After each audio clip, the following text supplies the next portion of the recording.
family from? Your family records, your family history, who you are. They should know who they are. How far does your lineage go back to America? Or possibly Africa? What does your genealogy say? What does your DNA test say? DNA, and they'll leave out the genealogy. No DNA, just genealogy. Can work hand in hand. You don't know. You should probably come hit the peace fight.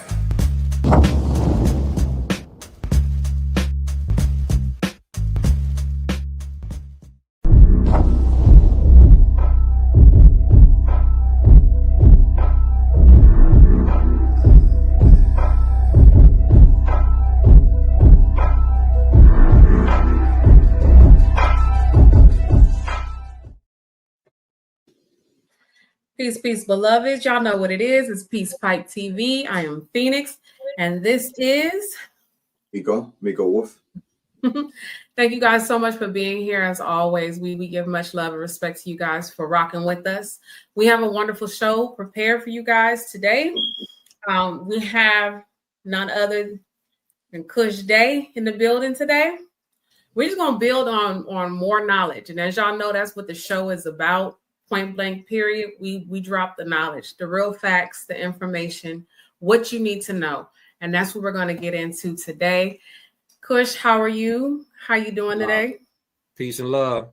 Like I was saying, they ain't want to let me get on this beam all right now. They ain't want to let me do y'all show. I don't know what was going on, but we making it happen though. I'm all good. Yeah, we're going to push past it. Mm-hmm. So I do have a couple questions before we dive in. I just want to know, how did you get started on this path and into Moorish science? How did you get on this this subject? Well, it's a funny little quick story though. Like I was taking my baby girl, Queen Camille. I was taking her to daycare. This was years ago. She finna be 13 now. Time fly like that. So I was taking her to daycare. And I'm in the car, I'm fiddling around with YouTube trying to figure out something to watch. Taj Tariq Bey come on. So he started talking. Y'all know, shout out to Grand Sheik Taj Tariq Bey. Oh, yeah. Master teacher. So he started talking, and it's like one of the first times I really heard somebody talking like this. He had a fez on. He was looking kind of, at the time, 13 years ago, he was looking kind of, kind of weird to me. Because I ain't never seen that.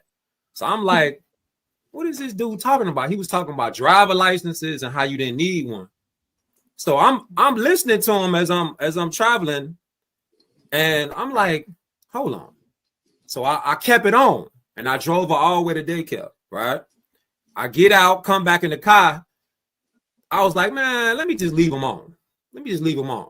So I drove with him from the daycare center all the way to the castle.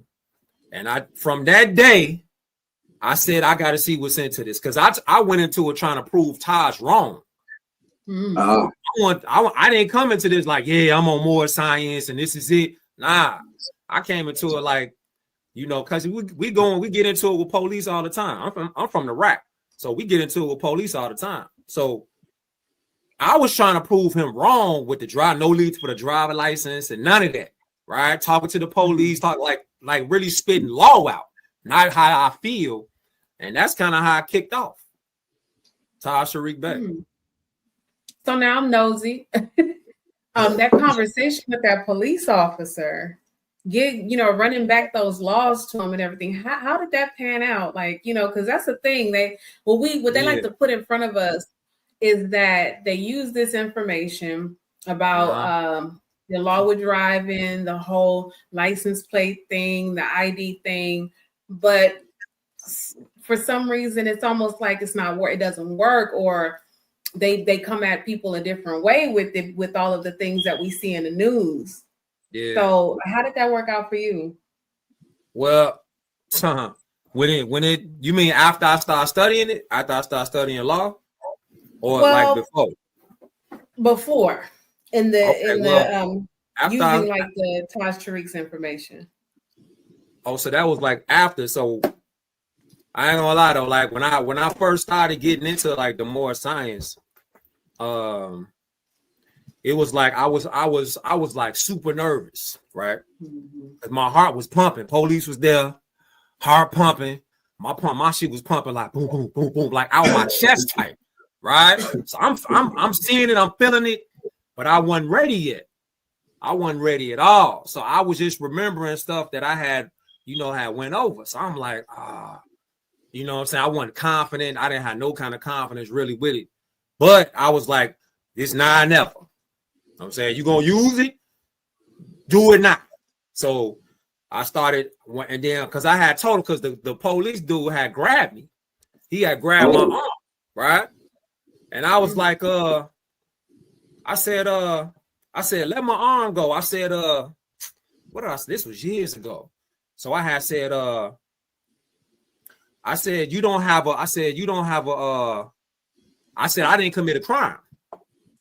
I said, you don't have the right to put hands on me. I said, according to Title 18, subsection 242, right? But I didn't really, I was confident in what I was saying. I was just saying something because I read it real quick. And then when I said, this is my constitutional right to no searches and seizures. So once I said that, he looked at me like, how you know that?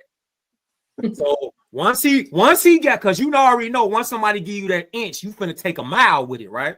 So soon as he gave me that little inch, like I started feeling like 8 feet tall right then and there. Like my heart was, you know what I'm saying? My heart was still pumping, but I was like, yeah. I was like, it's something to this more science thing. Yeah, nah. You know what I'm saying? I got a little more courage now. You know what I'm saying? So after I said that, his partner, he was like, hold on, let me talk to you over here. So his partner came over there and he was like, he said something to me like, we just coming around checking people, IDs, woo, woo. And then he went over there to talk to his partner. And once he did that, I was like, it's something to this. I might need to start using this.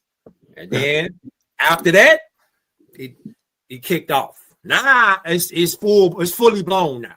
I'm lit now. That's how I really started. When I seen that police dude back down, and I seen him ask me like, "Where you learn that at?" Like you supposed to be so-called black. You ain't supposed to know that. What you doing? What you doing saying that? It was on. Yeah, it was on right now. Go into your book. I love your book, man. I don't know if the audience might be familiar with it. They should. Go into your book. How did you come about writing that? Hidden in plain sight. That kind of like hit me. I wasn't really sure about a title, so I was just putting together like thoughts and ideas, like a collage. And I was just thinking about like something that would gravitate to the masses, and how it's just like going through the lessons and the years, how to put something together in a format where we could look at something, it's easy to understand and comprehend, and you could teach it from a child to an adult. So it basically kind of kicked off by like pictures, like images. Like once I'm like a visual learner, audio learner. I like to look at pictures and see stuff and put pieces together. So once I started seeing like the Moorish pictures, like Queen Charlotte, once I started seeing like the Moors over there in like Mecklenburg and the Moors down south, the mound builders. Once I start seeing the mounds and the pyramids, and I start seeing like the connections. Plus, I'm a barber, so once I found out about the flat top pyramids. I was like, ooh, and you already know, like we used to have high tops. Yeah. You feel me? So I was like, oh, this kind of crazy. So I seen that flat top pyramid was the oldest pyramid. Then it started to build a bridge to start connecting. Just put it piece by piece together like that. Okay. Y'all make sure y'all go pick up that book. Sorry, Queen. Y'all make sure y'all go pick up that book. The link right there in the description. Y'all make sure y'all go pick that up. Very good read. Gratitude. Appreciate that. So one of the things that just happened was the death of the Pope. We're going to get into some current events. I think that one right there might be something important to discuss. Right. What's your take on this situation? Man, which one? Like what part? What part you want to? It's so much. Well, it's busting right now. Like, yeah, I don't keep up with like their names and everything. I just don't really pay attention much to them. I'm not a big news person. So yeah, no, the Pope that just recently passed. When was that? This was a couple days ago, right? Yeah, that was like yesterday. That was like yesterday. It was yesterday. Yeah, I was like yesterday. There seems to be a hot topic about that. I just really wanted to see if you had any, any views on that, any, if there's any type of significance or anything that might be linked to it or anything. That's major because you got the Jesuit Pope. He just went down. Then you also got Klaus Schwab. He just resigned. He just stepped down. So that's over there in Switzerland. So you got the significance of Klaus Schwab stepping down and the Jesuit Pope passing away within the same time frame, though. Yes. Within the same time frame. So that significance right there is like the shift on the planet right now. Is you can see it. Even the ones who really like blind, they really could start seeing like, damn, Klaus Schwab, he stepped down, and then you got the Jesuit Pope passing away the same day. Even the blind starting to see. Do you think our rulership is near? Because they're falling.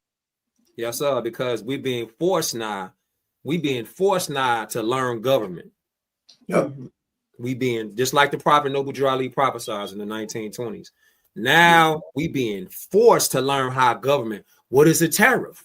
People going crazy because they talking about tariff, and they like they don't know about tariffs. They don't even know that tariffs started. Yeah, this terrorist. His name is Tariq Ibn Malik. So when you looking at the word tariff, you looking at Morris history, right? And then every time that European pale skin say tariff, he really saying Tariq. So he's coming back to Muslim law.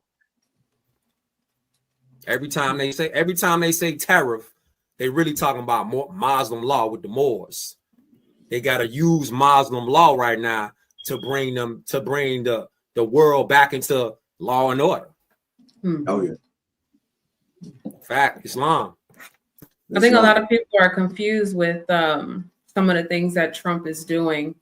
I just saw a video today where there was a white man, saying that a lot of so-called Black people who voted for Trump right now are upset and don't understand what's going on. So they're following the lines of I want to say the Democrats who, really want to get him out of office. Yeah. But I don't think they understand what exactly is happening and what's going on. You want to expound on any of the political things that are happening right now? Yeah, like as far as even people having a concept of voting, like they think that energy that they went to that voting poll actually went to the presidency. That didn't even happen. That's all deception and illusion. Because if you look at Article 1, Section 10, you can see that the electoral college is the ones that elect the so-called president, not the people. So just getting back into knowing what the Constitution is about, and that's more Muslim law.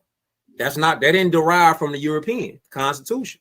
So when it comes back into our people are putting their energy into places that are distractions. Exactly. They get emotional. They want to argue with you, and their entire concepts got full of holes. So when you talk about politics with people, and that's the thing about, like I see, like, I don't know how it is, like with you, Phoenix, like when you go to like a beauty salon or a hair salon or more, Miko, when you go to the barbershop with a loctician, we talk like, don't talk about politics and what? Religion. You see? So we don't, instead of being in the barbershop and the loctician and the beauty shop, that's like the cornerstones of the hood. Right. So them the main places we need to be talking about those subjects. Facts. So you feel me? So when you talk about government and law and politics, we need to be speaking about this. And the beautiful thing about right now is we being forced to have these kind of conversations. Mm-hmm. Yeah, I think that's a beautiful thing. I think with Trump being in office, it's like we need to look after ourselves. Moors need to look after Moors. Yes, sir. It's not to knock anybody else, but we need to look after us. How do you feel everything that's going on? Because we know we're not Black. How do you feel everything going on affects people that think that they're Black? Well, I look at it in a lot of different perspectives. I look at it like it's the mental training, it's the conditioning, it's the steady repetition of these puppet artists that keep promoting that narrative. It's the entertainers, it's the actors, et cetera, et cetera. And I think that narrative now, I actually just threw a post up on my page where it was a Nigerian woman. She was just saying, I'm not Black. She was like, I'm going to say it again. You feel me? I'm not Black. And she was saying like how harsh, when you think about it, how harsh is it when, like, say just a European just says that to you, like, you're Black. Like, they got to really bring that from somewhere that's like nasty. Like, you're a Black person. But we, because of trauma, we've made that like an endearing term. And it's really like we cursing ourselves. Exactly. Every time we say that word, the word, and the crazy part is, if you just pick up etymology dictionary or Google in etymology, it means colorless. So we not colorless, we not pale, because we be so caught up on colors and whatnot. It means colorless. And we talk about spirits and spirituality, which is really the breath. And we talking about positive affirmations and negative affirmations. When we talk about Black, that's a complete curse to the universe. Nothing positive as far as putting that on a living being at all. It's death in the universe. That's why I like this dude, man. He read. I can tell he read. He reads. Every time he's on live, he got a different book. That's why I love this brother, man. Islam, boy. How do you feel? Well, no, actually, my next question would be, what book are you reading now? I got like 6 of them right now that I got in rotation. I got Moor, the Mason, the Alien, Part 3. I got like 5 more. I got Becoming Supernatural. I got Becoming Supernatural. I'm rereading The Golden Trade of the Moors right now. I'm gonna get back into that one. Yeah, get that. I'm rereading that. And a new joint that I got will be this one right here. Hope y'all can see it. Oh yeah, I heard that book. Yeah. I actually got that in my cart. Yeah. I'm on this one right now, and like two or three more. But yeah, this one though, bam. Get this. You're talking about Cabbage Patch Kids and where the hybrids came from all around the planet, like over 200,000 children just popped out of nowhere. Crazy. That's what's crazy, man. He got a lot of knowledge. Yeah, he's very underrated. Crazy. Very underrated. You know, like it's showing like in that book right there. It's showing like how you know, you got Trekkies. You know how people be in these little, you know what I'm saying, Trekkies, and then you got Jedis and all that type of stuff, right? Star Wars. You feel me? Like in this book, check it out real quick. You got this right here. Now tell me this ain't crazy. Hold up. Look at this right here. What do that look like? That's the thing. That's from Star Wars. Yeah. Exactly. Exactly. You knew it right away. They ain't got to explain it. You knew it right away. Crazy. Oh yeah, you know that movie highly Masonic. A lot of more science in that movie. Crazy more science in there. So my favorites too. Yeah, they know exactly what they're doing because they got to use more science. They got to use our stuff, put it right in our face, hidden in plain sight, right in our face, to get us to think like, oh, that's just a movie. Nah, fam, that ain't just no movie. You literally watching your history in front of you, played by a hyper European. You know what I'm saying?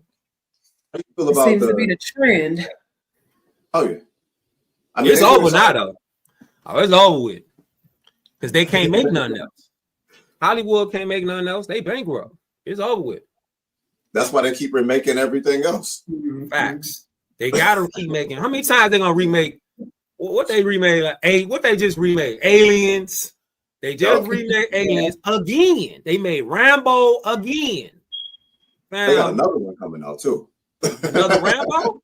They got another Rambo coming out. They're trying to do Alien versus not Alien. The Predator versus Rambo. That's what they're trying to do now. Now that's wild. I'm sorry. That don't even make no sense. That's wild. Man, there's so many movies they remaking. It's ridiculous, man. Yeah, because they don't have no content more.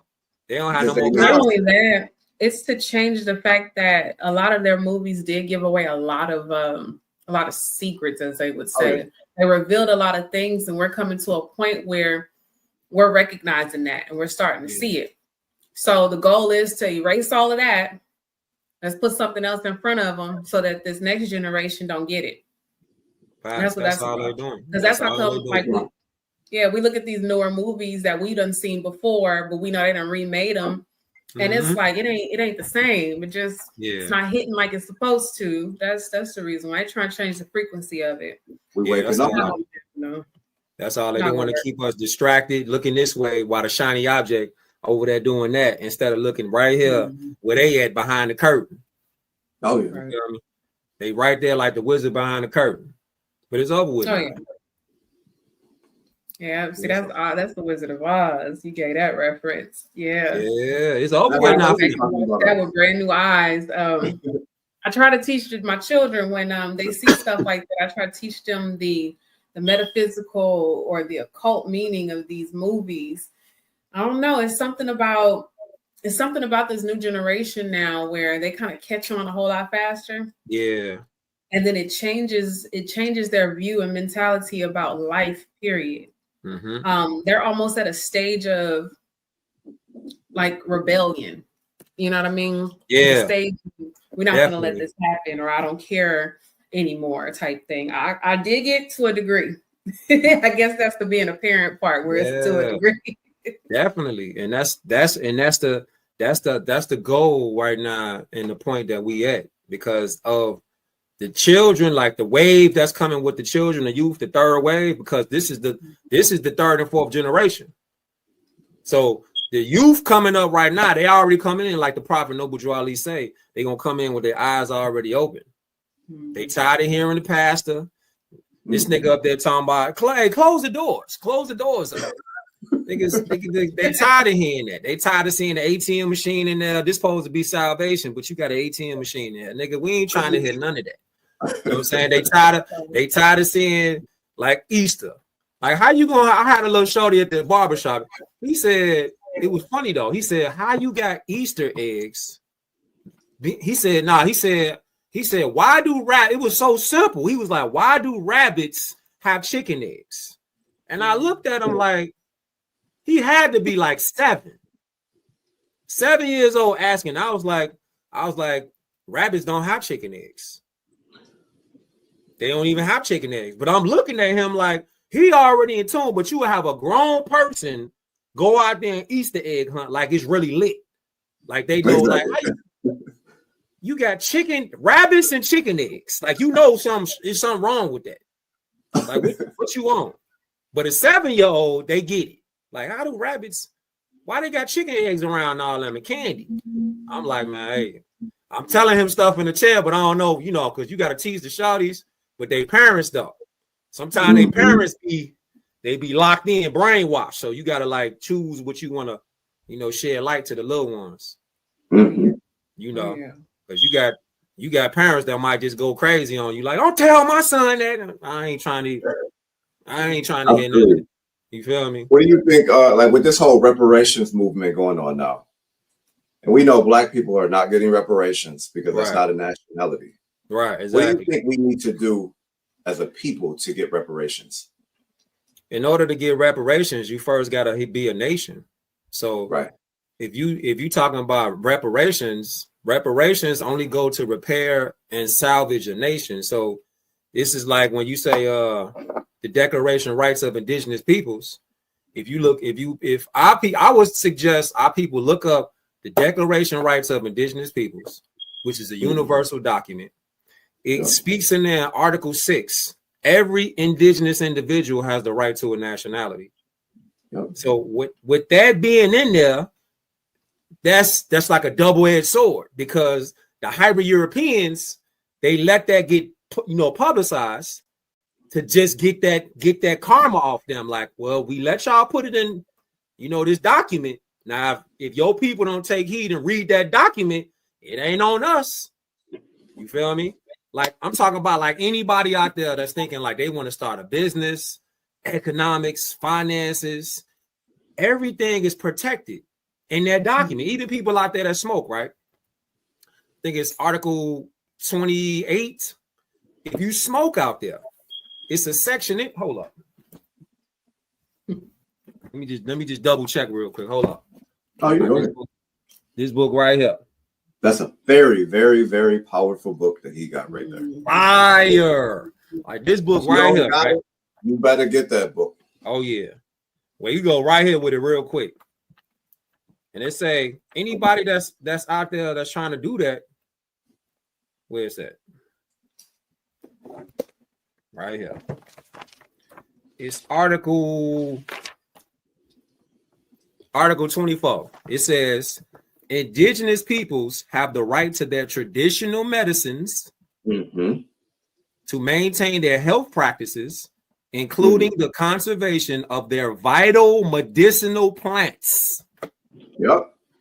Bing bong.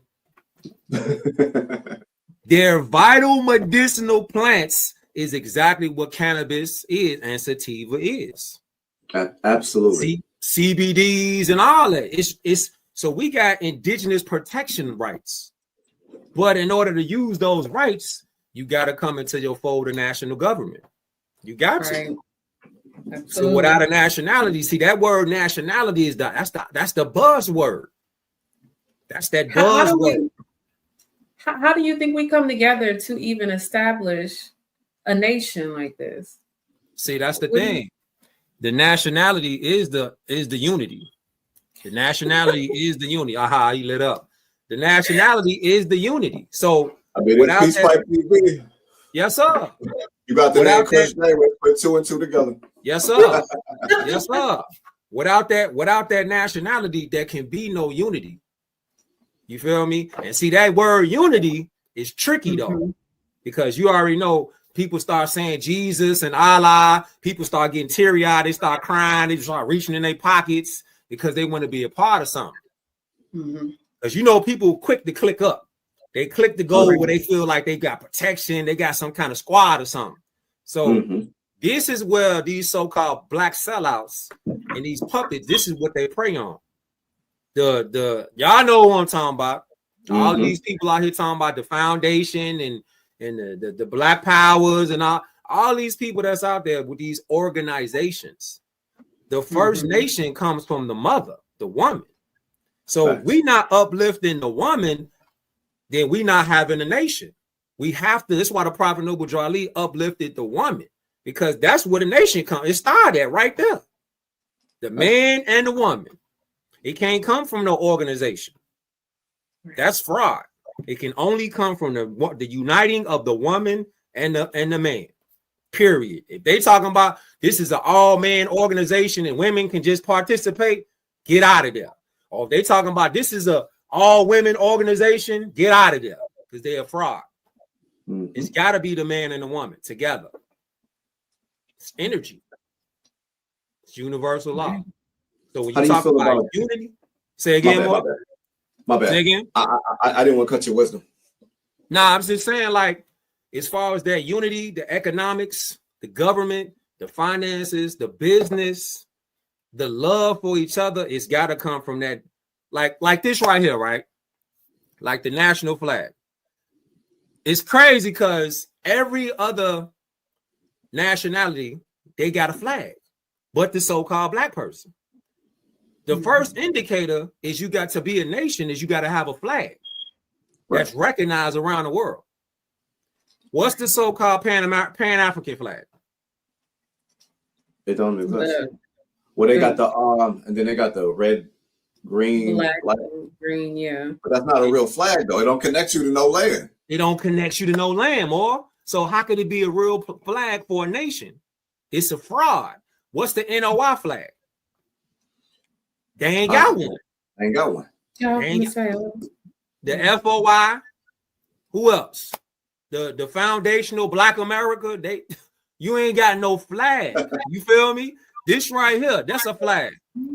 This right here, that's a flag. You feel me? That right there, that's a flag. Mm-hmm. So you're talking about flags and all the other Moorish flags. And that's the unity. That's how we get back to stop thinking like in terms of we need to start a new wheel. The wheel already here. We just got to link up as Moorish Americans, Al Moroccans. Islam. And once we link up with a name, once you link up with a name like Moor or Al Moroccan or Moroccan, once you link up with a name, you're gonna start having pride. You feel me? Like you see, like when you go to like the Caravana, or you go to like in Brooklyn, you got the night that's out there. You feel me? When you go to Brooklyn out there, Crown Heights, you got like I forget. My second home. Yeah, what you call that? What you call that parade they got? They got a parade out there. I forget the name. Whole time it's a parade, right? And everybody from the Caribbean, so-called Caribbeans, pull up. Trinidad, pull up. Belize, they all pull up. Haiti, they pull up, right? Haiti right here. You're not talking about Carnival, are you? It's just like that. It's just like that. But it's in Crown Heights. He talking about the cultural festival. That's what he talking about. Okay. Yeah. So all of them, like when you see them when you see the women and the man with the dress on, all from each different island, it's the same type dress. The fez on with the flowers and all that, the extravagant jewels and all, it's the same type stuff. Mm-hmm. But we've been conditioned to think like, okay, you from Jamaica and you from Trinidad Tobago, so y'all different. The same people. The same people. You know what I'm saying? You from Dominica, so I can't rock with you. You know what I'm saying? Or you from Venezuela, I can't rock with you. You from the Bahamas, you from Barbados, we different. We the same people. Same people. Same exactly. All you gotta do is really look at the food. Oh yeah. Do you have that same view with the indigenous Americans? Yeah. So the whole movement of the so-called Negro is the Indian. Do you feel like it's the same thing, or do you feel like it's the Moorish? They're Moor as well. How do you link them? I would say that Indian was substituted for Moor in 1621. So when they talk about native, say it again. Yes, please. Say it one more time. Come on, say it again. The word Indian was substituted for Moor in 1621. So when you talk about Indians, you can go to a research paper by the Peabody Institute Museum. You could go to the Peabody Institute, or is it Peabody Museum or the Peabody Institute? They got a whole article on there about Montezuma, and they called him. They said he had a Moorish hat on, but Montezuma was do I got that book on me? Montezuma, he was wearing feathers that are only indigenous to the Americas. What is it? The Quetzalcoatl bird. That bird is shiny blue fluorescent feathers. That bird is indigenous to the Americas. So that's not India. India, people be thinking India is crazy. Be thinking India, the country, is over here. India is in Asia, the continent. So how you gonna be American and Indian at the same time?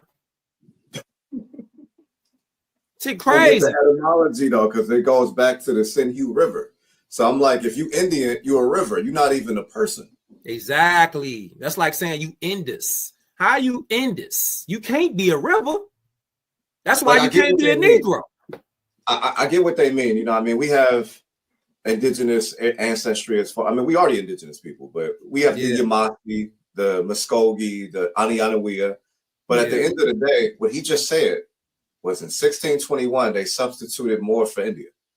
Facts. Look it up. People don't want to hear that. People don't want to hear that, but they don't want to hear it at all. And see, this is another thing about these so-called Indians.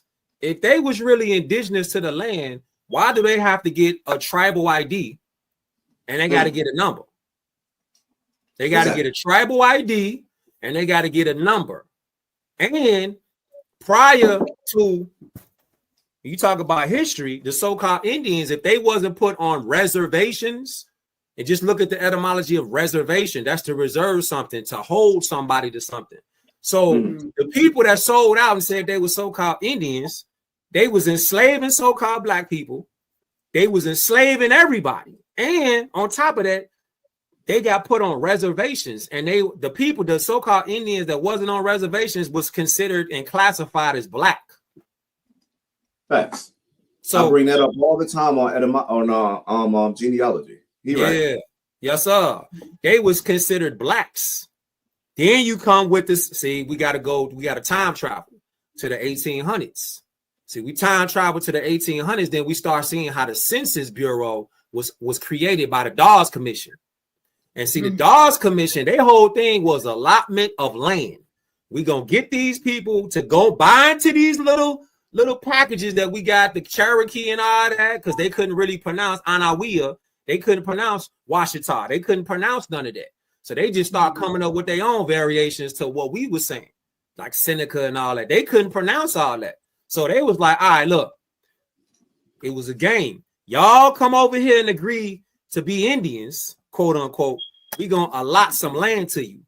We basically going to lease land to you without telling you, to make you feel like you better than the so-called Moors. That started infighting. And in that infighting, you had Moors banging out against their own people, while the hybrid Europeans and the so-called black sellouts, the so-called Moors, who was dirty, sat back and was like, let them fight then. We ain't gonna step in, because they wanted the land anyway. You feel me? And this is why a lot of niggas can't trust each other today, because we still looking at it like, you might have been one of them ones, huh? Yeah. You feel me? You might have been one of them ones who did my family dirty back in the day. That's where the trust issues come from with us. We got a lot of unhealed trauma within our own people, that we don't trust each other because we've done each other dirty in a lot of ways. So it's real hard to trust each other. For real though. You know what I'm saying? And people got to understand that back then it was still a very, very much so a political thing, but not just with, white folks and black. I'm just saying, just for, terminology wise, black folks, it was a clashing, and then people feeling less than, that wanted to be put back in their rightful position. Yeah, they were lied to. They were told so many different stories. They were, given different documents to sign and didn't even know, what to sign. I remember my grandmother telling me about my great grandmother, and how she was very confused. At that time, her husband had died. He was a soldier. He died, and she's trying to figure out how to position herself properly, where to get her footing in, because prior to, from her mother and her mother's mother, what their understanding is that they are this people. They are entitled to this, they're entitled to that. They have this land, they have this positioning, but these things are being stripped away from them just at random. And like, I have an actual transcript from one of my grandmothers of her trying to get her land. And they're labeling her, telling her who she is, because she's like, no, I'm Seminole. And, she's bringing up Yamasi and all these different things. And they're telling her that she's this. No, you're that. Oh, you mean to tell me you're this? Oh, you're trying to tell me that. And then at the end of that, it's because they confused everything. Oh, you don't have no land allotment. People have to understand that this was the ploy and the plot. Not only that, they start to see that they favor a certain name of a tribe more than the other, so they start to claim that one to try to put themselves in a certain position. So was like Cherokee. Everybody wanted to be Cherokee. Everybody wanted to be Blackfoot, you know, because they were treated a certain way. They were treated differently, put in a different category. So it's okay, you're Cherokee. You're going to come over here. You're going to get on this reservation. We're going to give you a little bit of money here. You got this land to cultivate and you good to go. So to a lot of people who either remained down south or did travel up, some people who got out because after that, another, let me see, my great-great-great-grandmother got put out of the reservation. They ended up settling in Arkansas. These people are still trying to figure out their footing, but they're constantly on down the line through all of the generation after generation after generation. Of course, history being stripped away and being lied to, you know, over and over and over again. So people have to understand that our ancestors did try to cling on to whatever it was that will give them the proper footing. So sometimes those names get all mixed up. Sometimes they tell you, oh, we Cherokee, but you're not necessarily Cherokee. That's just what they are claiming to be because the Cherokees were being treated better than the rest. Yeah, it's just a tribe. It's nothing else really left but tribalism. And like I mentioned earlier, how people love getting with a clique or a squad or a gang or something. They're really just trying to get close to a tribe where they feel some protection, some kind of safety. They feel some kind of love there. So it's a lot of clicking up amongst our people because of that void where they feel like, oh, I got to be with a tribe. So the so-called Indians, they want to click up with a tribe, not knowing that a tribal ID denationalizes them. Facts. And the so-called Indian lands, if you look up a Valentine's Law Dictionary, 3rd edition, if you get that Valentine's Law Dictionary, if you get that, I love that. I told you that's all I love this brother. You get that Valentine's Law Dictionary, you get that, and then it goes into like Indian lands. And how it says the Indian lands, that's all contracted and owned, so-called owned by the U.S. corporation. The wards of the state. Wards of the state. So all the people claiming to be, I'm on a reservation, Indian land. You just a ward of the state. You state property. You just ain't got you got invisible bars around you. You feel me? You ain't locked up, but you pretty much a POW though. Yep. With invisible bars. I've had the opportunity to actually ride through some of those reservations, actually on a train ride. And the conditions are horrible for the most part. I know there are some areas, and I guess it depends on your position there. Some areas that are lovely, you know, but the lands that I saw and the upkeep of the houses and all, it's to me, I'm from California, so I've seen all kinds of projects. Right.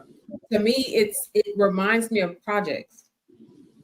Like, except for the fact that you get a little bit more land, you know what I mean? You got more space. You might have a house instead of a unit, you know? Yeah. But it's some of them reservations are horrible. And then not only that, they funnel in drugs. So they out there sitting on bus stops worse and think they got it good. That's crazy. That's the cognitive dissonance. They don't even realize they in jail. They don't realize they're a POW camp. They don't realize they behind the wall because they don't see the wall is there. It's to their eyes, it's invisible. They don't see the wall. Now us, we can see the wall. Kind of like you feel me? It's kind of like, you know, remember like what's that cartoon like Wonder Woman and all that? You feel me? Like Marvel comics and all that, DC and whatnot. We like as watching the TV, we can see that they're in the plane. You feel me? But the people, it's like the people that's like right there, they can't see the plane right there. They can't see the wall. They can't see the trap. So to them, it's like, I'm comfortable. Shit, I'm good. I ain't got nothing to worry about. I got land. I ain't in jail. I got food. What's up? They don't see the trap. You know what I'm saying? And that's that cognitive dissonance. That's the cognitive dissonance that a lot of people right now are waking up from. They waking up from a deep sleep coma, kind of like somebody in the sunken place. You know what I'm saying? You in a sunken place on some get out type shit.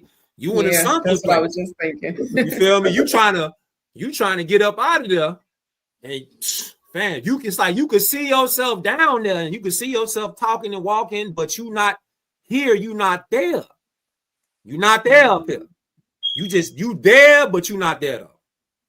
You just in a sunken place, and a lot of people. Do you think some of the tribalism we see now, with you got Pan-Africans over here, you got Israelites over here, Moors over here, Indians over there?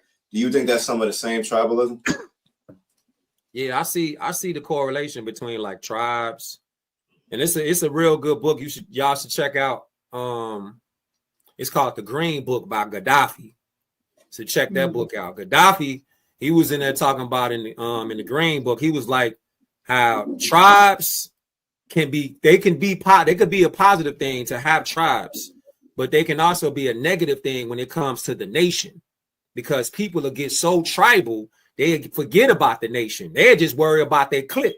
They worry about their own little separate little tribe instead of thinking about the nation. What's best for all of us? So like gang mentality. Oh God. So they'll be like with a Pan-Africans, it's coming to the point now, but with geography kicking in now.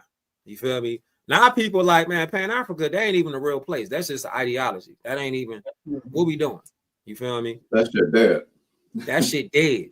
So then you talk about, plus he already do the ones that's talking like that. They got they dirt coming from the past out of the closet. It's everything that was hidden in the closet now, from the churches to these sellout black leaders, miseducators. It's all starting to come out like simultaneously. But the ones that I got eyes to catch it could peep it. They could see.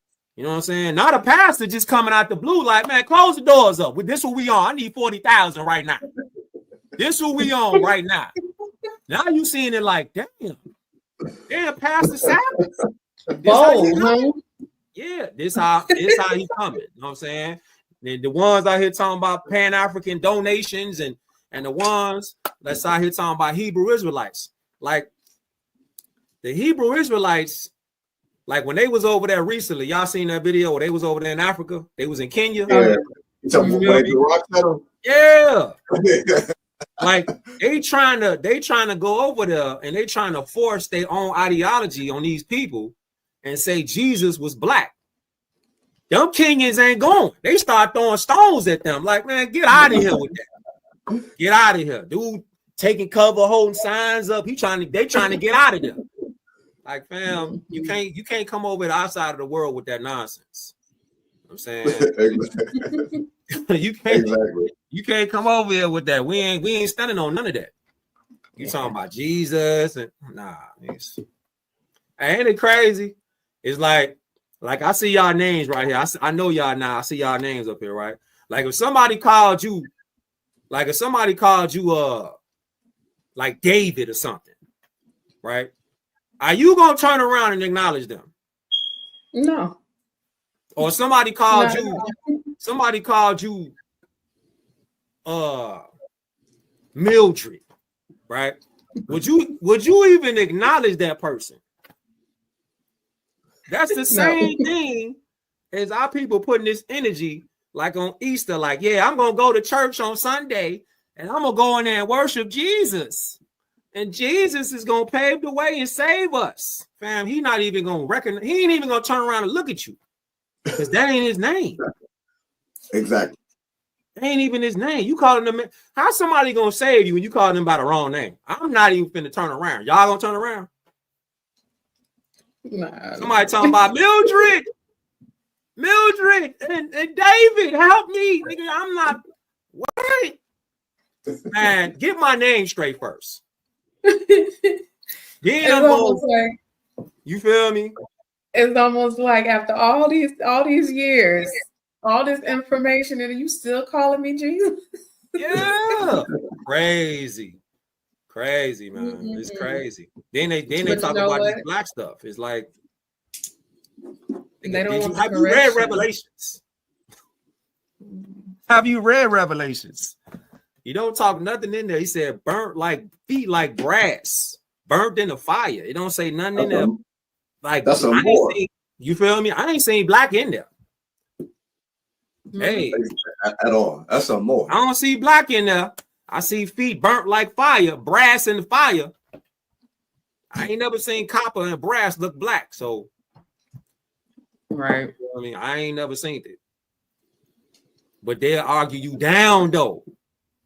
But then go to church on Sunday though, and sit in the first row up there, right with the first lady. They first ones to donate.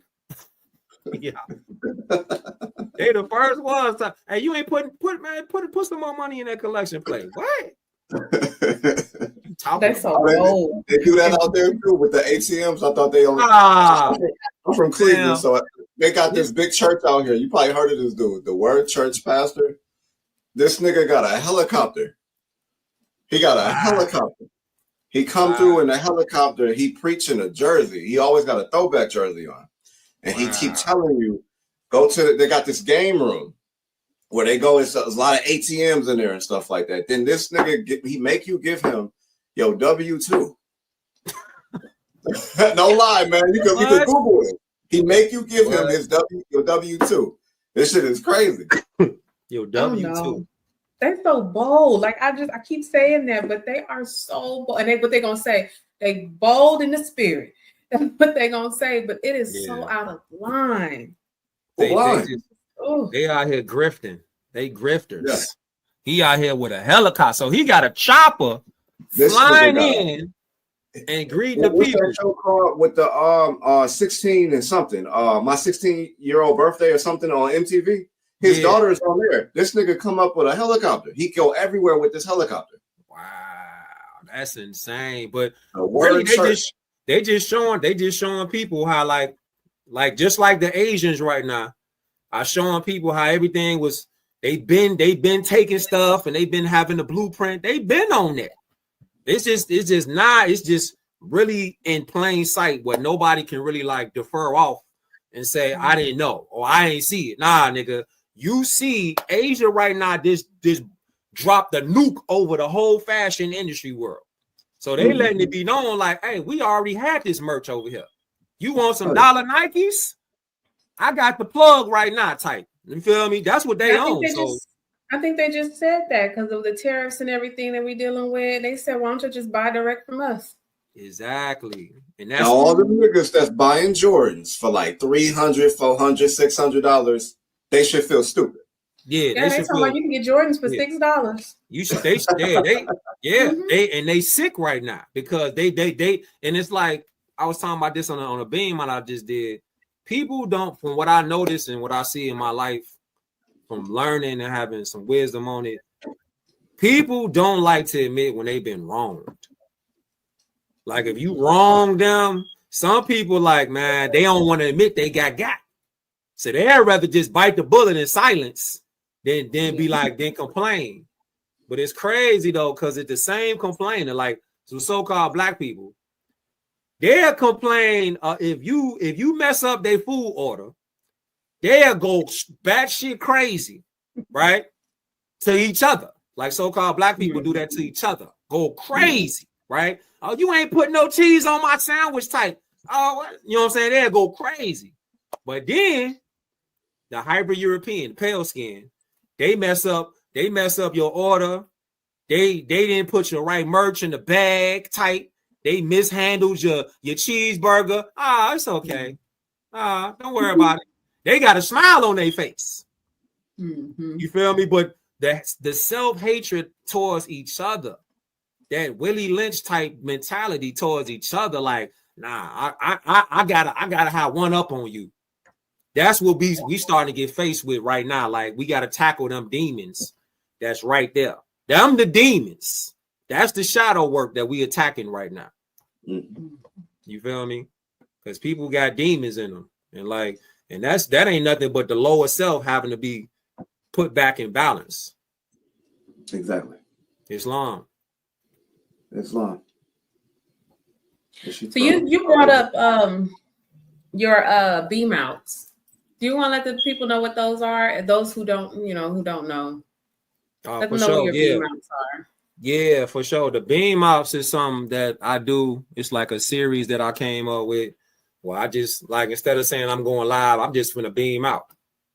You feel me? I'm just finna beam something out.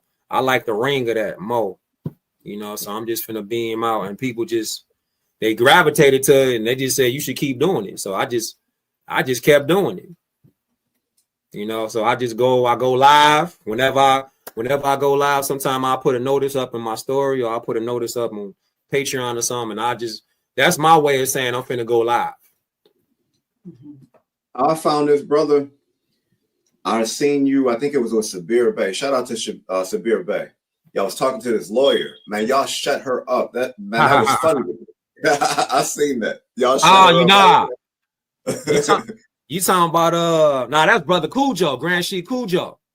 That was Cujo? Yeah, that was Grand Sheik Cujo. You talking about Shout out to Cujo, man. That's my brother. Y'all can check out this EP we got coming out. Him and I got an EP coming out. Y'all should check this out. It's gonna be fire. Oh yeah, that's what's up. Oh yeah, it's gonna be fire. Yes, sir. Shout out to all the Moors out there in Canaan land. Yes, sir. All the Moors across the world.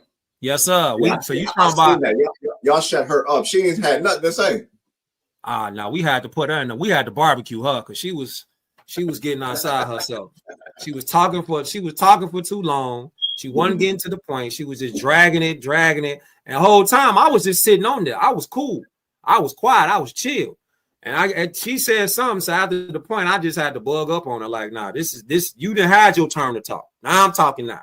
It's over with for you now. Now I'm finna barbecue you now. It's over.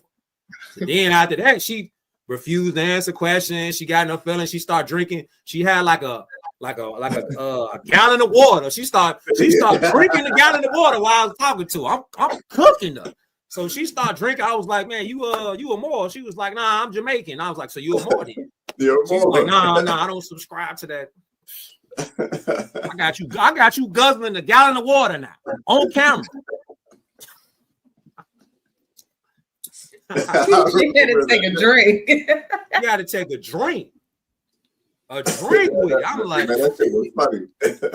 I'm not finna let you live. But you know, they don't know law. They only know procedure. Facts. That's all they go by. You know, they try to talk slick and try to catch people up with that legalese. That ain't gonna work with Moors that studied up. Nah. They try to talk that color of law and go around it, and it ain't gonna work. Moors that study law and just be themselves, it ain't gonna survive. Because as soon as they start talking that color of law, you just know. As soon as they start talking about color and black, and they start going into sovereign citizen, once they start saying them buzzwords that's color of law, you already know you a fraud. You an attorney, so your job is to trick me and turn my rights over to the corporation. Exactly. You know what I'm saying? We know the game, man. You know what I'm saying? On some Scarface type shit. You go live, you go low, I go high. I know the game, man. You know that's what we on right now.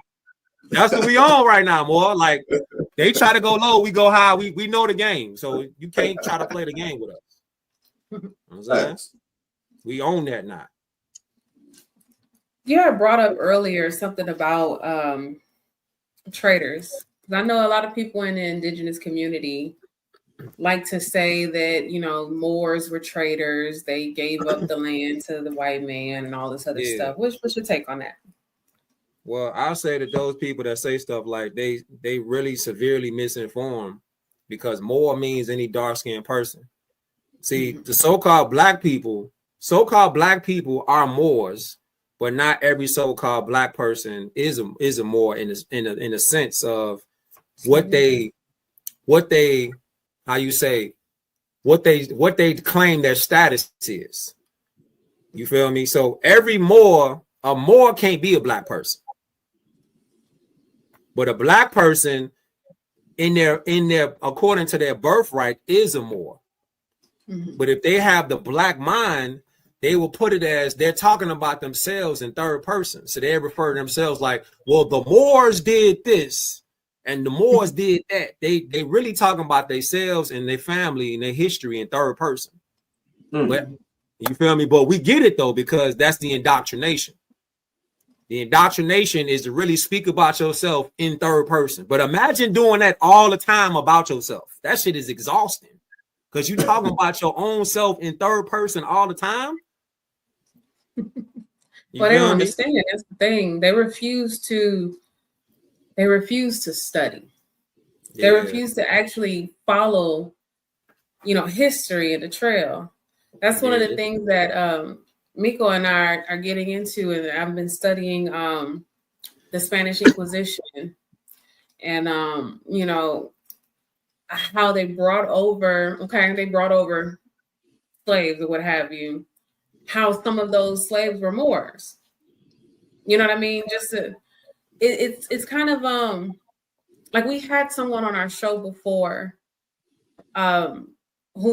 she worried so much about what's here, land, how to get back to that indigenous status more than anything, not realizing that there's much more to it. You gotta go past that. Yeah, because that's another tell them. Yeah, that's another what you would say a false narrative that they're trying to paint. Like, do you know like that the ships of today, check it out. The ships of today, like Carnival Cruise Lines, Royal Caribbean, whatever cruise line you can think about right now. Mm-hmm. There are no ships right now with this technology that can go sail over there to Ghana right now. Today, they can't even go over there. They can't sail over there right now. So how could they do it in wooden boats? Good question. They can't even do that today. So that lets you know that whole story is a cover-up. It's a fraud. It never happened like that. Plus, the word slave is derives from Russian Eastern Europeans. That ain't even us. So we can never be Slavic people. That's what it means. Slave is Slavic. It's a Slavic bloodline. The Slovakians, the Yugoslavians, the Scandinavians, and all of them. That's a Slavic bloodline. Mm-hmm. We Moorish, so we can never be slaves. Only thing we could be is POWs here. That's it. So just even that. Get this book right here. Oh, what is that? Here it is. I tell them. I don't even know if they can see that. Get this book right here. You got to put it in front of you. You see it? They were white. Wait. They were white. They were slaves. Mm-hmm. Yeah, get this book, The Untold History. Get this one right here. Mm-hmm. They're the only slaves. Say it again, more. What are you talking about is right there. Oh, yeah, for sure. Yep. For sure. Right there. Right Shout there. out to the brother. Abdullah. Shout out to Abdullah. Yes, sir, Abdullah. Yes, sir, Abdullah Bey. And you see that, like, when they talk about, they try to get us to paint. They try to get us to accept narratives from people who was in a subservient position. Mm-hmm. So they always constantly using a revamp and some kind of doctrine, like a doctored up history, to get that narrative to be ahead of the real Tartarian Moorish narrative.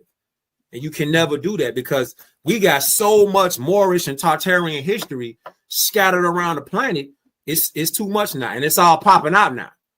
See, mm-hmm. So a lot of people right now who was in these real comfortable positions, so-called black educators, now you looking at Olmec heads with fat lips on there and big noses on there that look like Moors, just like Noble Drew Ali the Prophet. Exactly, more. Just like you seeing the Olmec heads, and you seeing all the Al-Marvid heads, and you seeing all this from Hawaii to all of the continental Americas, North, South, Central, and you know what I'm saying, all of the adjoining islands. So they starting to get nervous now because they like, damn, we eventually gonna have to tell these so-called black people that they have an ancient bloodline. They don't want to do that though, because now they ain't gonna get paid no more. Mm-hmm. You know, who we got groups like who these groups?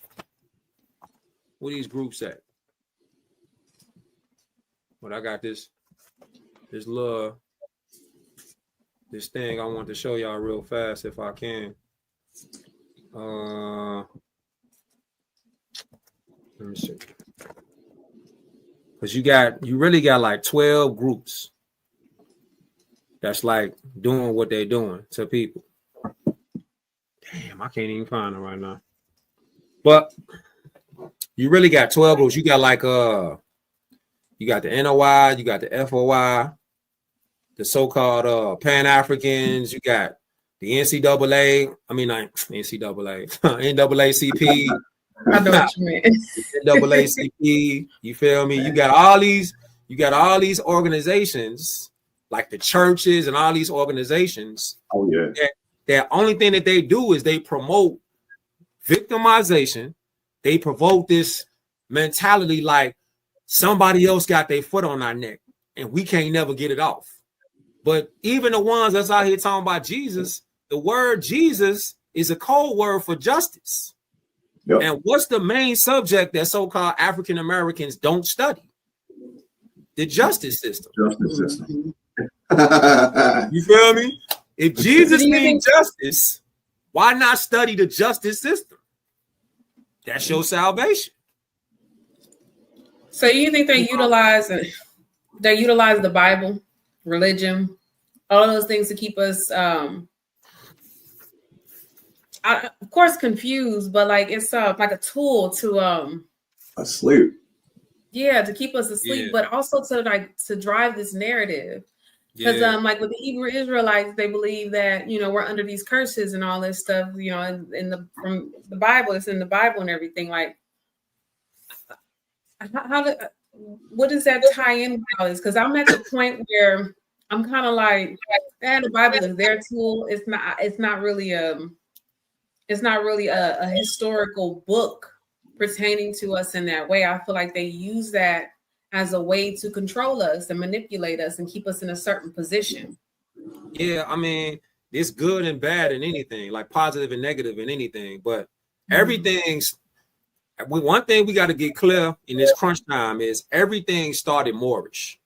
Everything has a Moorish origin. Everything. So you have Moors who stayed positive, they stayed with the light, and then you have Moors that went dark. They went into the darkness. They went into the black magic. They went into the spells and whatnot of negativity, casting negative spells. Like when you say like the Helios Biblios, that's just a science book, really, just like the Quran. It's all science. But yeah, they have corrupted it. A lot of people have transliterated instead of translated. They've transliterated. They've literally wrote in what they wanted to write in there and rearranged that book hundreds of times. So, but it's still enough up in there.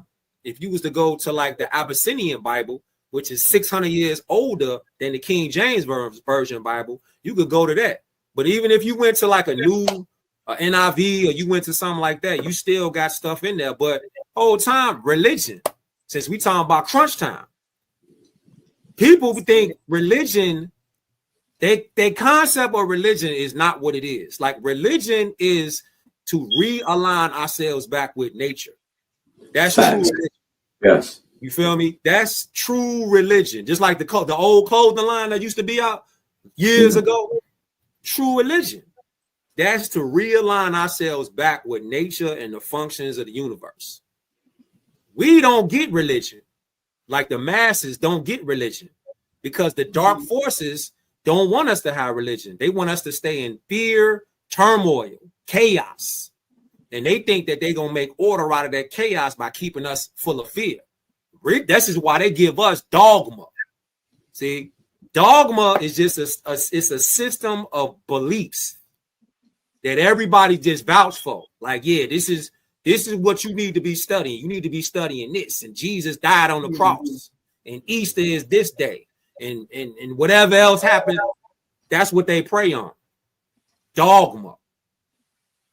It's an agreed belief system that's not based off truth. That's dogma. And now we coming to the point where we starting to like the veil pretty much is off. The veil then got ripped off. You feel me? So now people was looking at it like, what up, book? I can't even find. Hold up. I can't even find it right now. It's around here somewhere, but the veil is like a monster. You feel? Here it is, right here.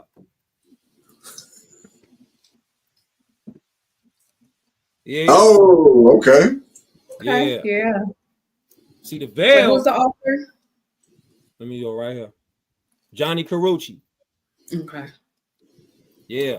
So the veil was this right here. It was on the faces, and nobody could really see the demons behind that mask. But just like the mask from the pandemic, it got pulled off, and everybody realized, damn, it was for 5 years. It was 3 years. It was bogus.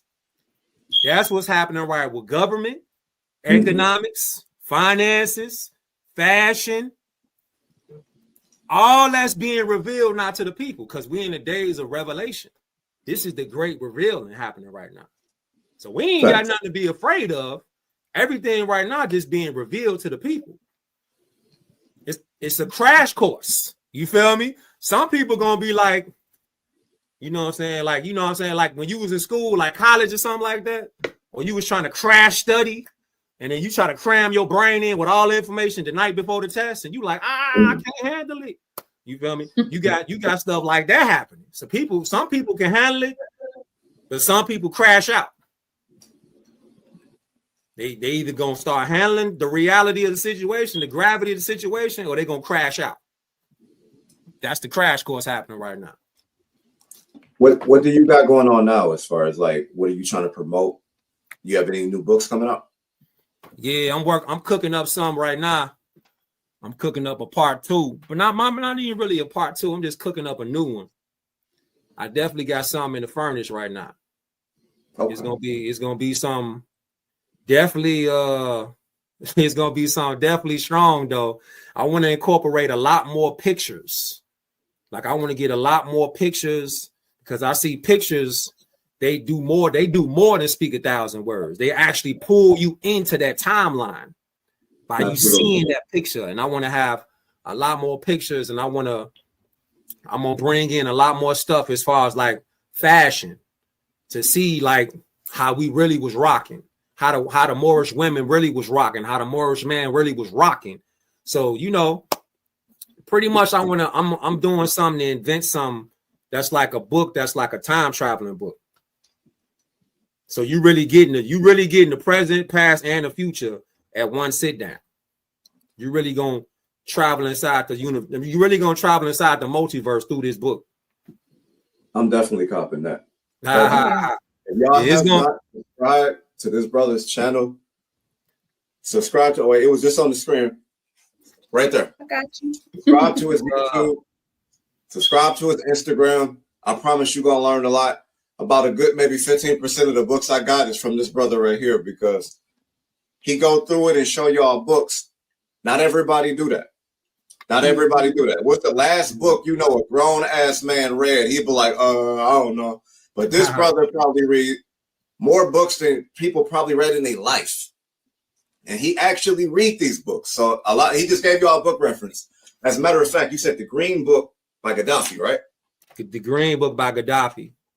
Okay. Yeah, the one that they didn't want to unite so-called Africa, Al Kubalan. They ain't want him. He ain't want him to link up all of the so-called African nations. No, because he was trying to get rid of the dollar.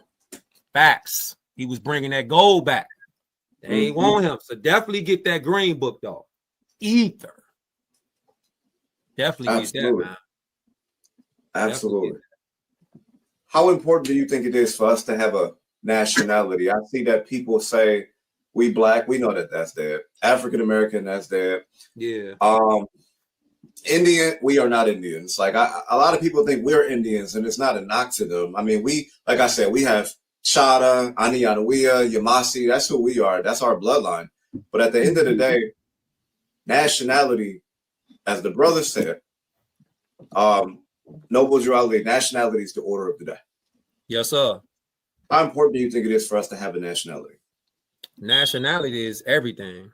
Without a nationality, you are non-descendable, which means you're not connected to any nation on the planet. You have no national or international protection at all. It's kind of like how if we was to look at it from an animal kingdom perspective, we'll look at it like antelope out there by itself, and you got wild dogs that's all around you, and the wild dogs that's around that antelope, the antelope ain't got no protection, or elephant or wildebeest. If they get caught out there by themselves, it's the animal kingdom. Nature gonna take its course. So if we was to look at the animal kingdom, you could learn a whole lot about nature by looking at the Animal Channel, Animal Planet. You look at that, you see them crocodiles when them zebras trying to cross that stream, that river, and them crocodiles get on them zebras because they trying to cross somewhere, and some of them veer off and go their own direction instead of staying with the pack or the herd. They dead meat. So just like the prophet said in the divine warning, he was saying basically, go to those that know law. Because if you don't know law and you out here without being an outlaw, you're going to get treated accordingly like an outlaw. Mm-hmm. Go to those that know law, because you're going to be an outcast. You're going to get treated, you're going to get mistreated, you're going to get abused. Whatever the so-called citizens care to bestow upon you, that's the treatment that you're going to get. And these so-called black leaders, they never, as much as they talk about Jesus means justice, but they never bring up this right here. They never bring up a law book. But they love talking about Jesus. Jesus is justice, but they don't talk about justice and law. How you gonna get justice if you don't talk about law? Exactly. Islam. You got the green one, I got the blue one. For sure. Yes, sir. Islam. Islam. You're right. They never talk. We can't do this without law. They be saying that's the so-called white man's law. First of all, he's not white. Right. They keep talking about his law. No, we started this. Islam. We started this. So they need to understand that we started this.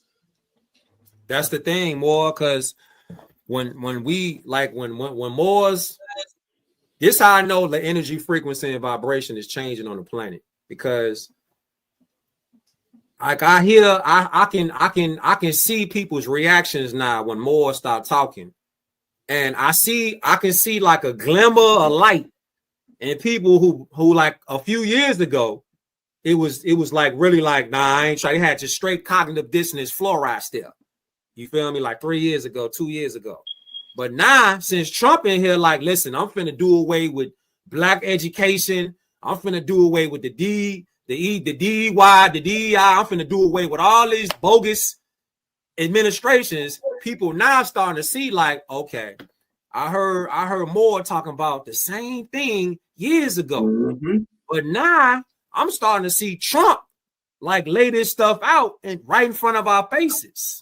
And now people starting to get that little glimmer of light in their eye. They starting to like now at least pay attention and look at like, okay, nationality is something. Everybody got a nationality except the so-called black people. What y'all doing? You know what I'm saying? What y'all, why these other nations over here profiting? Why these Hindustanis coming over here opening up businesses from a gas station that's been closed down for 5 years? They just pull right up in the land. Now they got a popping gas station. How that happen? Mm-hmm. Nationality. They went to that bank. They got that loan from their nationality because they connected to a nation. Mm-hmm. So they gonna get some kind of coin back from the U.S. corporation. Even we know they're a fraud. They gonna play the game too with them. Exactly. 1 second, I'll be right back. Islam. How do we get to the point of being able to claim, I'm gonna just say Moorish nationality? How do we claim that outside of an organization? Yeah, but see, the Moorish American National Movement is not an organization. It's exactly what it is. It's a divine and national movement. So when you proclaim it, when you say that out loud, you're already universally becoming a part. That's the first part. That's the divine part. Mm-hmm. Because you out your mouth have now said, okay, I'm done playing the corporate game. Now I'm stepping into my divinity. So since you stepping into your divinity now Allah is gonna start giving you guides. Allah gonna start putting stuff in your path now to help you out. So when it comes to the national side, that's as far as like paperwork, your proclamations and stuff like that, your what you would say, your national ID card, stuff like that. That comes, it's all like a learning process. But it starts up here first. It's the mental, because according to the Kabbalion, everything is mental. That's right. So it has to start up here, and only you could do it. Nobody can make you do it.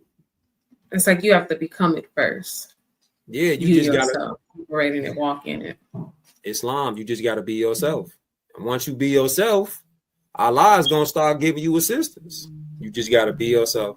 But it sounds cliche though, right? It's like be myself. What you mean? Be myself. I'm myself all the time. What you talking about? Be myself. Yeah. But really be like tap in. Tap into that circle 7. That's right here. Tap into that. Go within. Instead of going out here trying to figure out, what other people are doing, it's time for us to go inside and say, what do I need to be doing? What could I be doing? What legacy do I want to leave behind for my children while I'm up? What do I want to put into them while I'm up, breathing and moving around? What can I do right now to uplift my children? Because that's your legacy.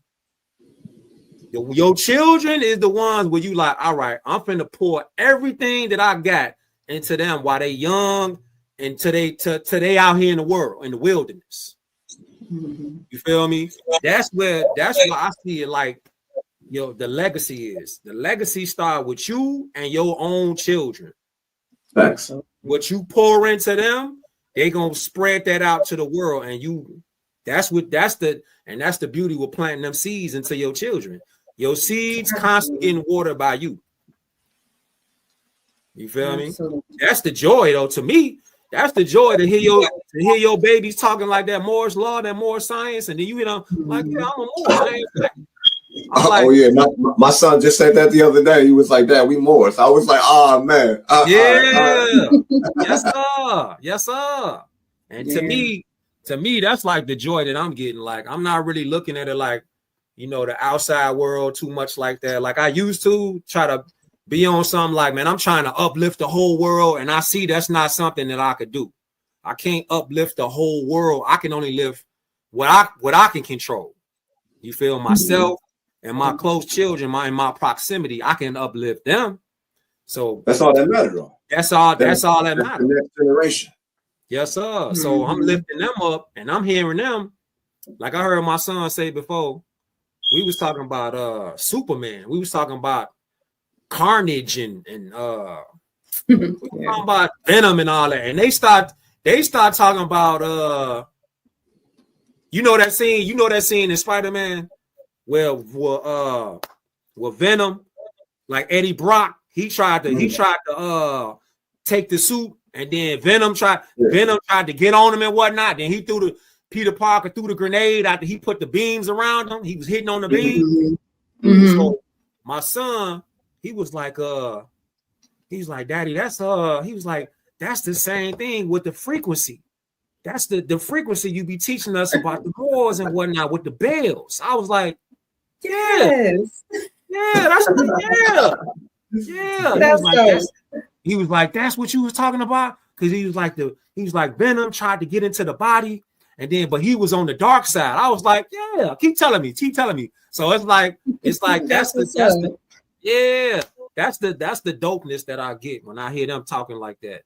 You feel me? When they be knowing though, and they be excited to tell me stuff like that. So I'll be like, yeah, that's dope. Yeah. Man, this was an awesome build. I thank you so much for being here with us, chopping it up. Man, that was dope. You got any final words or anything that you might want to say to the people or anything? Man, we just got to do it again. Anytime y'all want, I appreciate y'all inviting me to the podcast. Anytime y'all want to Peace Pipe TV, Anytime y'all want to have me on the podcast again, just let me know. And to the ones that's out there, like I'm saying, man, it's crunch time right now. Right now, it's pay attention because it's a crash course happening right now. It's the test is happening every day. Just pay attention. Just like Noble Drew Ali said, watch the news. And nowadays, you looking at your phone, so you getting social media. I'm gonna make the European tell the truth. Just pay attention to that European out here telling the truth, man. You know what I'm saying? Do your best to just be yourself. Be yourself. Don't try to fit in with a crowd. Just be yourself. This right here, love, true peace, freedom, and justice. This right here. Everybody else got a flag that they can stand behind. Like you see, I'm repping IAT right now. Shout out to all the Haitians. You feel me? So I just learned something today. Matter of fact, with the Haitian demo, I learned that it was a Creole brother talking about Illinois, and he was saying it's not pronounced Illinois, it's pronounced Illinois. Il Noir. Yeah, and I was like, hold up, I'm from the rack. Hold up. So I did it. I had to dig, and I saw Chicago. They say it was founded by Moor out there. You feel me? So I'm like, hold up, what's going on, man? I'm like, the history is like literally right in front of our faces if we just start paying attention to the little stuff. It's the little stuff, man. Pay attention to the architecture, the Capitol buildings. I would really love if we can have an opportunity when we have you back on, if we can discuss some of those things. We actually want to go and tour different areas. Like we want to go to Philly and all these other different places and see some of what they were called Tartarian structures. Moorish monuments and buildings and things that were built here. Yeah. And we really want to go see all that. And it'd be great if we can talk about that and maybe some ley lines and all that good stuff that's been put down. Yeah.